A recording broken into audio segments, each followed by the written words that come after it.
Como em Vênus, nossa estratosfera, mesmo agora, tem uma substancial suspensão de gotículas de ácido sulfúrico. Nossas grandes cidades estão poluídas por moléculas nocivas.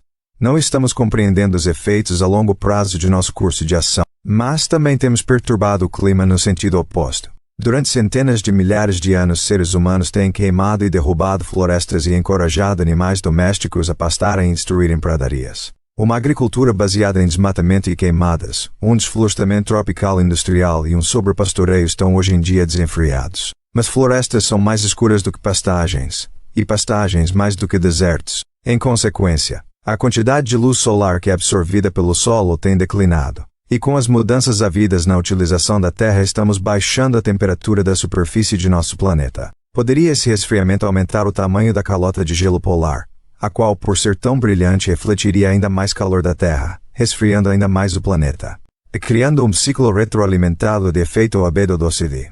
Nosso lindo planeta azul, a Terra, é o único possível lar que conhecemos. Vênus é quente demais. Marte é frio demais. Mas a Terra está na medida. É um paraíso para os seres humanos. Afinal, evoluímos aqui. Mas nosso clima tão compatível conosco pode estar instável.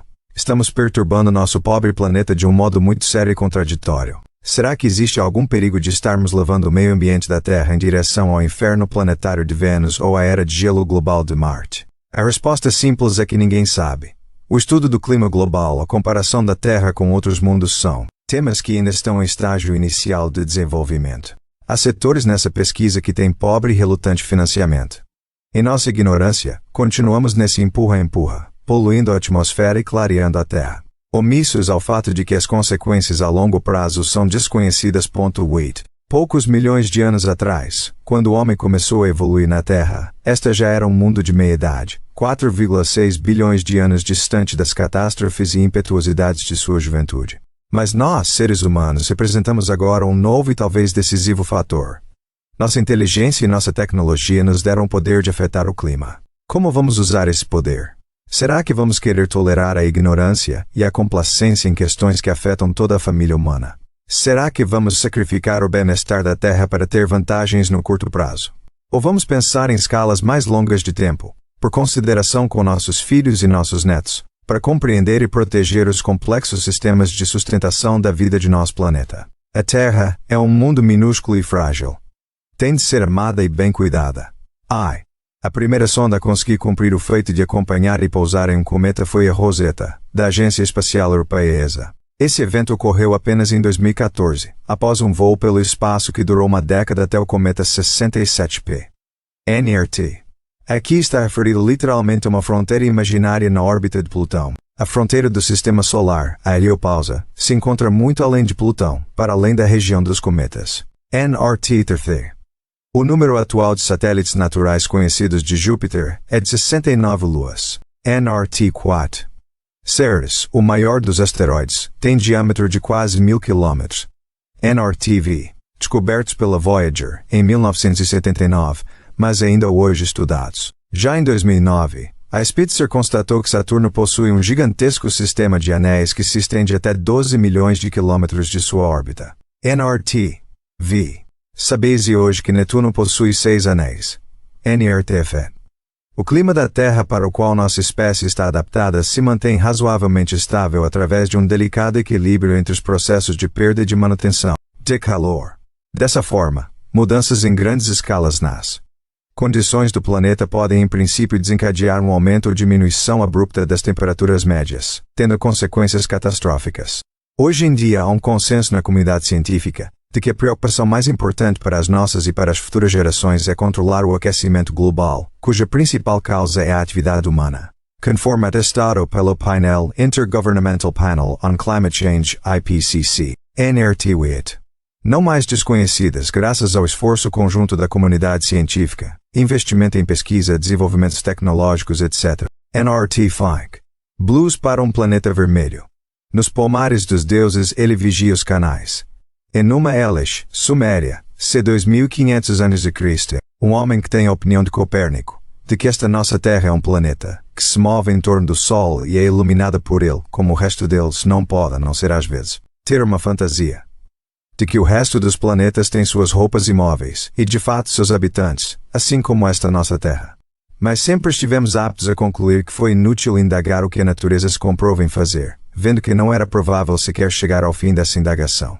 Mas pouco tempo atrás, pensando um tanto seriamente nesse assunto, não que me considere como tendo uma visão mais ágil do que aqueles grandes homens do passado, mas sim que tenho a felicidade de viver após a maioria deles. Acho que essa indagação não era tão impraticável nem que era para ser dita por dificuldades, e que foi deixado um espaço muito bom para prováveis conjecturas. Christian Huygens, Novas Conjecturas a respeito de mundos planetários, seus habitantes e suas produções.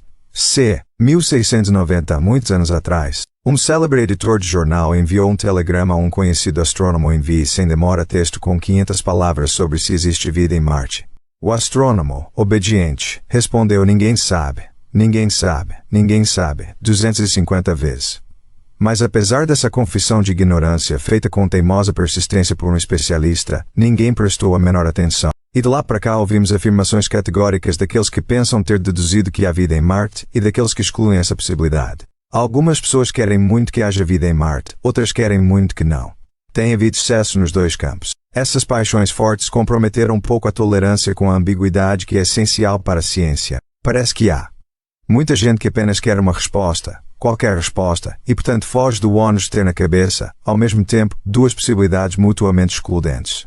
Alguns cientistas acreditaram que Marte é habitado com base no que mais tarde se provou ser uma evidência das mais frágeis. Outros concluíram que ali não há vida porque uma busca preliminar por uma manifestação específica de vida não teve sucesso ou foi ambígua. E-blues têm sido tocados mais de uma vez para o planeta vermelho. Por que marcianos? Porque tantas ansiosas especulações e ardentes fantasias sobre marcianos, e não, digamos, sobre saturninos ou plutonianos. Porque Marte parece, a um primeiro olhar, ser muito parecido com a Terra. É o planeta mais próximo cuja superfície podemos ver. Tem calotas polares de gelo, nuvens brancas à deriva, furiosas tempestades de areia, padrões que mudam em sua superfície vermelha segundo as estações, até mesmo um dia de 24 horas. É tentador pensar que há um mundo habitado. Marte tornou-se uma espécie de arena mítica na qual projetamos nossas esperanças e medos terrenos. Porém, nossas predisposições psicológicas pró ou contra não devem nos enganar. Só a evidência interessa, e ainda não há evidência. O Marte verdadeiro é um mundo de maravilhas. Suas perspectivas futuras são muito mais intrigantes do que as apreensões sobre ele no passado. Em nossa época, já peneiramos suas areias, já estabelecemos uma presença lá, já realizamos um século de sonhos. Nos últimos anos do século XIX, ninguém teria acreditado que este mundo estivesse sendo observado aguçada e minuciosamente por inteligências maiores que a do homem, e tão mortais quanto a dele. Que enquanto os homens se ocupavam com seus próprios assuntos, eles estavam sendo examinados e estudados. Talvez com quase a mesma precisão com que um homem ao microscópio examina as criaturas transientes que enxameiam e se multiplicam numa gota d'água. Com uma complacência infinita, os homens vão e vêm por este globo cuidando de seus pequenos negócios, em sua serena certeza de seu domínio sobre a matéria. É possível que aquelas criaturas unicelulares sob o microscópio estejam fazendo a mesma coisa. Ninguém pensou nos mundos mais antigos do espaço como fontes de perigo para o homem. Ou só pensou neles para descartar a ideia de que contenham vida como impossível ou improvável. É curioso relembrar alguns dos hábitos mentais daqueles tempos idos. No máximo, homens terrestres fantasiaram que pudesse haver outros homens em Marte. Talvez inferiores a eles e dispostos a dar as boas-vindas a um empreendimento missionário. Mas no outro lado do abismo do espaço, mentes que estão para as nossas assim como as nossas estão para as desses animais perecíveis, intelectos vastos, frios e insensíveis observaram esta terra com olhos invejosos. E lenta. E seguramente traçaram seus planos contra nós. Essas linhas de abertura do clássico de ficção científica A Guerra dos Mundos, de H.G. Wells, de 1897, mantém seu obsedante poder até hoje. 1. Durante toda a nossa história tem havido medo, ou a esperança, de que possa existir vida além da Terra. Nos últimos 100 anos essa premonição focou um brilhante ponto vermelho de luz no céu noturno.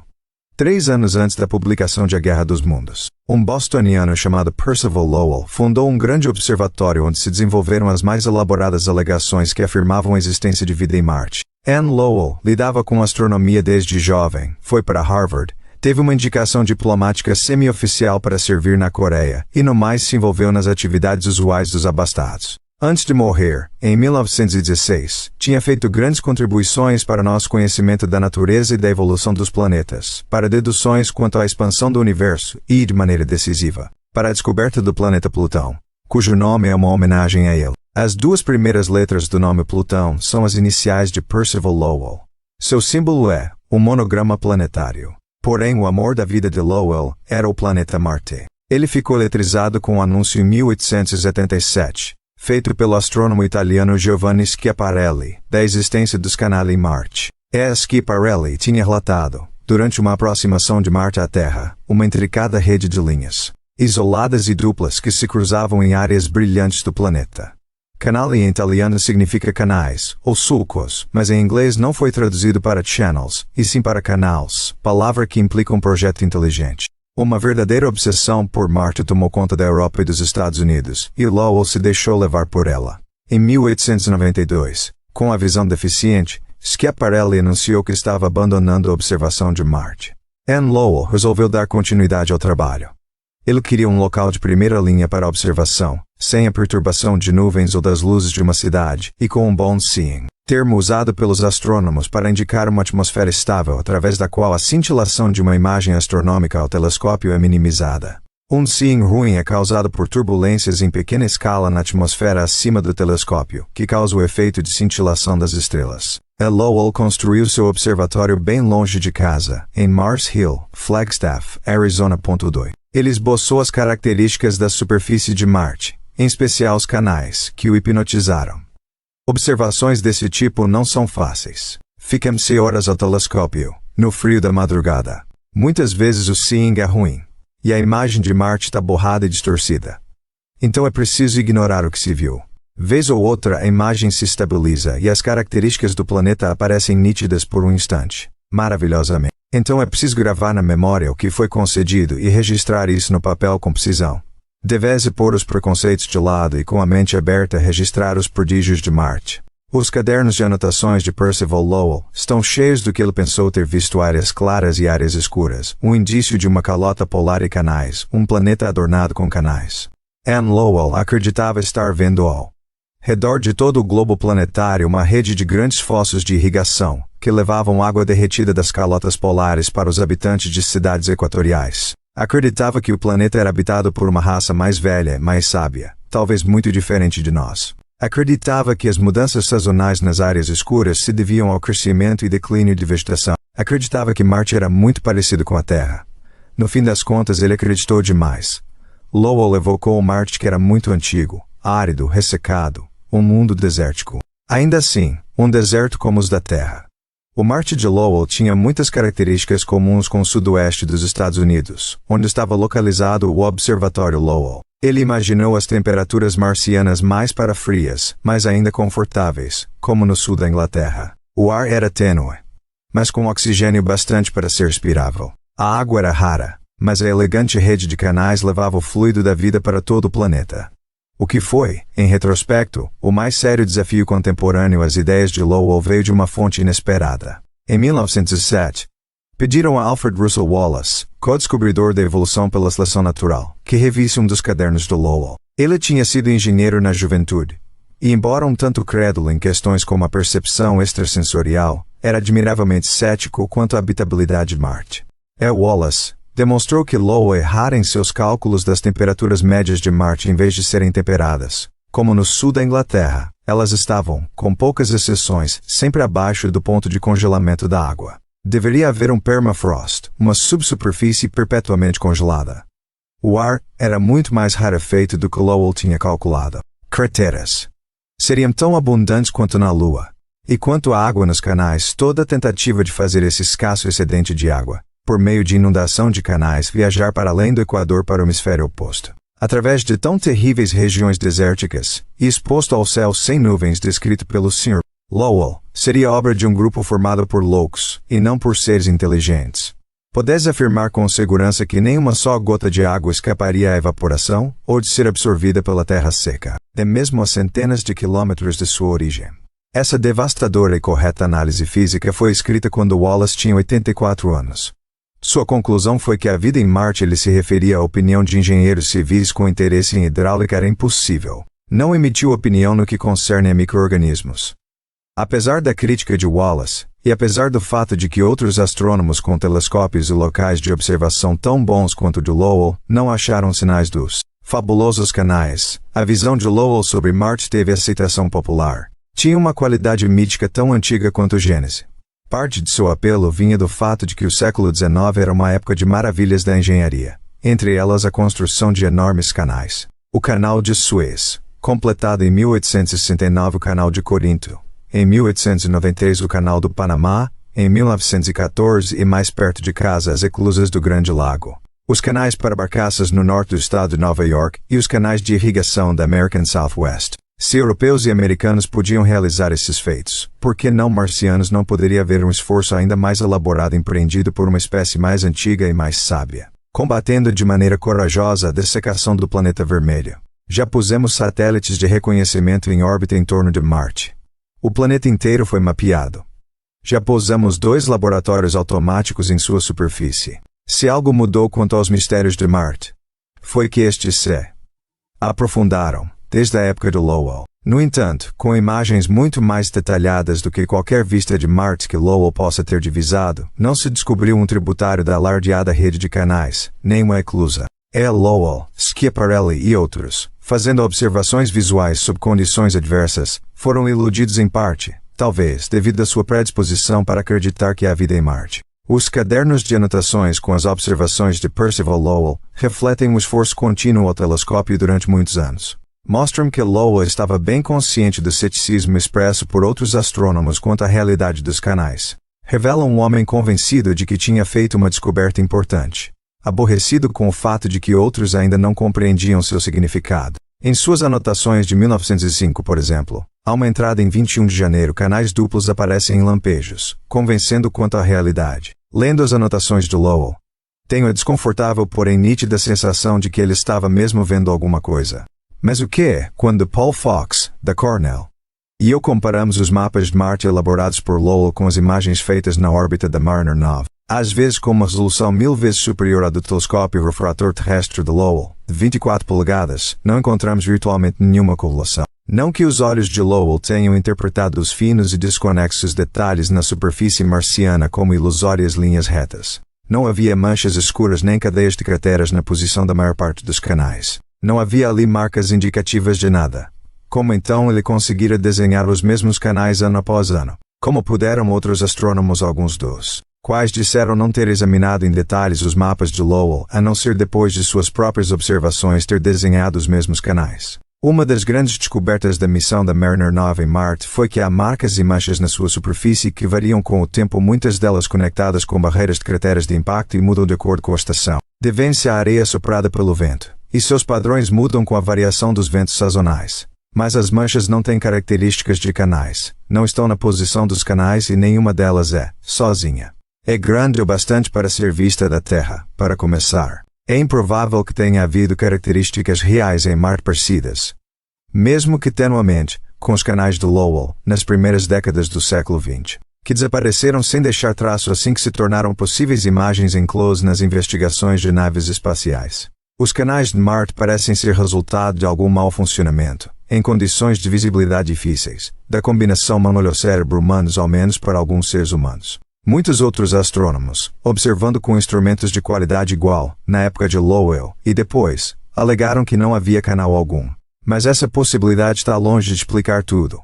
E tenho a irritante suspeita de que alguns aspectos essenciais do problema dos canais de Marte ainda não estão esclarecidos. Lowell dizia sempre que a regularidade dos canais era sinal inconfundível de que eram de origem inteligente. Isso sem dúvida é verdade. A única questão não resolvida era de que lado do telescópio estava essa inteligência. Os marcianos de Lowell eram benévolos e esperançosos, até um pouco divinos, muito diferente da ameaça maligna apresentada por Wells e Wells em A Guerra dos Mundos. Mas as ideias quanto a esse tema entravam na imaginação do público via suplementos de domingo dos jornais e ficção científica. Lembro-me de ter lido quando criança, com um fascínio ofegante, os romances sobre Marte de Edgar Rice Burroughs.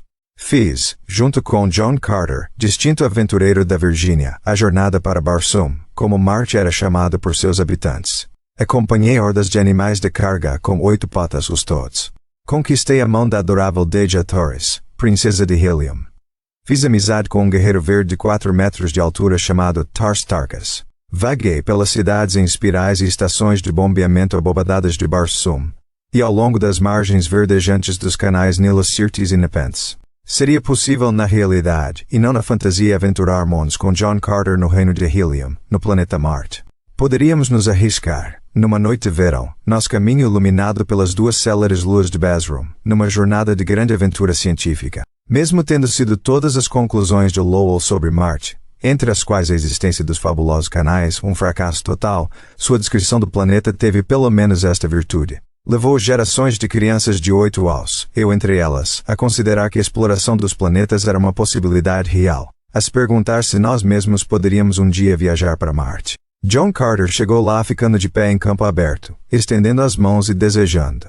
Lembrou-me de ter passado muitas horas de minha infância, braços resolutamente estendidos, num campo aberto, implorando que o que eu acreditava ser Marte me transportasse para lá. Nunca funcionou. Devia haver outra maneira. Assim como organismos, máquinas também têm sua evolução. O foguete começou, bem como a pólvora que de início impulsionava na China, onde era usado para fins cerimoniais e estéticos.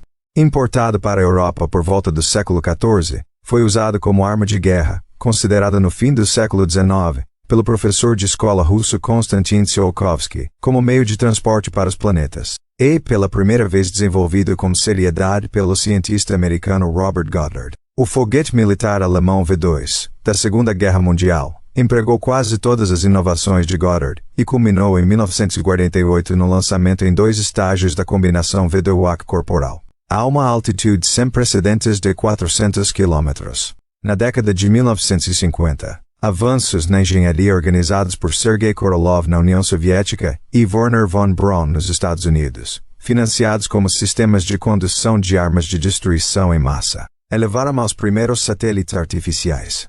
O ritmo do progresso continuou sendo muito rápido: voos orbitais tripulados humanos circulando em órbitas. Depois o pouso na Lua e naves espaciais não tripuladas lançadas rumo aos limites exteriores do Sistema Solar. Muitas outras nações lançaram naves espaciais, entre elas a Inglaterra, a França, o Canadá, o Japão e a China, a sociedade que inventou o foguete que deu início a tudo. Entre as primeiras aplicações do foguete espacial, que Tsiolkovsky e Goddard, o qual quando jovem tinha lido Wells, e foi incentivado pelas palestras de Percival Lowell, se compraziam em imaginar, estava uma estação científica em órbita para monitorar a Terra de uma grande altitude e uma sonda para procurar vida em Marte. Ambos os sonhos agora foram realizados.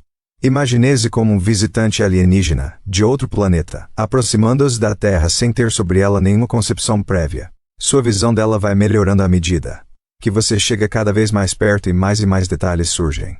Será que o planeta é habitado? Em que momento você será capaz de chegar a essa conclusão? Se houver seres inteligentes, talvez tenham criado estruturas de engenharia com componentes de alto contraste, numa escala de alguns quilômetros. Estruturas detectáveis quando os sistemas ópticos combinados com a distância até a Terra permitem uma resolução em nível de quilômetro. Mesmo nesse grau de detalhe, o planeta parece ser todo árido.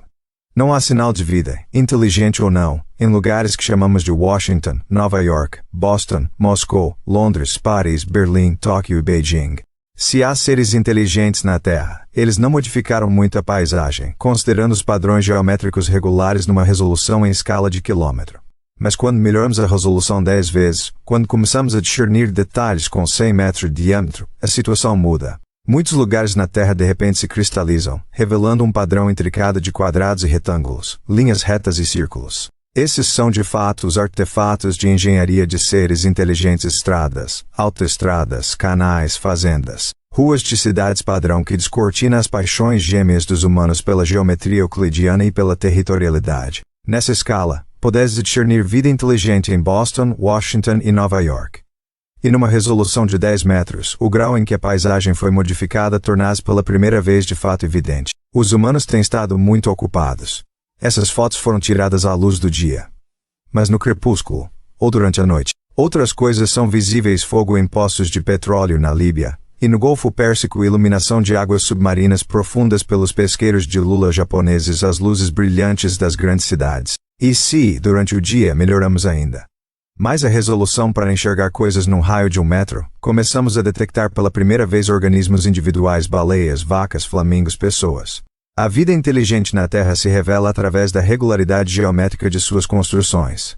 Se a rede de canais de Lowell existisse de fato, a conclusão de que Marte é habitado por seres inteligentes seria da mesma forma convincente. Se a vida ali fosse detectada por meios fotográficos, até a partir de sua órbita, é muito provável que ela tivesse promovido uma grande reconfiguração da superfície. Civilizações técnicas construtoras de canais seriam fáceis de detectar.